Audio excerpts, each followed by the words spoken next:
প্রচুর পরিবর্তন দরকার। এর মধ্যে প্রথমত যে পরিবর্তন দরকার সেটা হচ্ছে পুলিশকে আমরা সবসময় দেখি যে সরকারের তাবেদারি করে।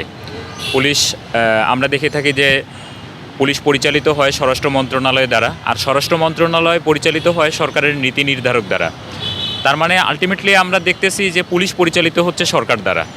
তো সরকার যখনই হচ্ছে পুলিশকে পরিচালনা করতে পারবে, তখনই সরকার চাবে নিজের যে ইচ্ছাগুলা সেগুলো বাস্তবায়ন করতে পুলিশের দ্বারা।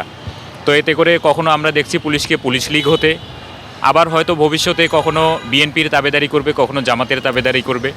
তো এরকম যদি হচ্ছে পুলিশ সারা জীবন সরকারের তাবেদারি করে, তাহলে কখনোই জনগণ পুলিশের কাছ থেকে প্রাপ্য সেবা পাবে না।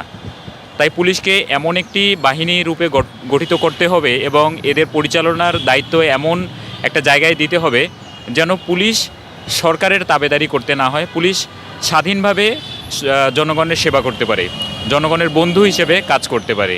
এবং পুলিশের আলটিমেটলি যে নীতি নৈতিকতা, এটা বাড়ানোর জন্য কাজ করা দরকার।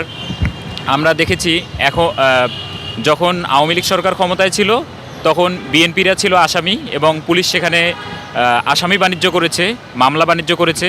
এই একইভাবে এখন যখন হচ্ছে আওয়ামী লীগ সরকার ক্ষমতায় নেই, তাদের নেতাকর্মীরা জেল হাজতে আছে, কেউ মামলার আসামি হয়ে আছে, তো তাদেরকে নিয়ে পুলিশ আবার মামলা বাণিজ্যে জড়িয়ে পড়ছে।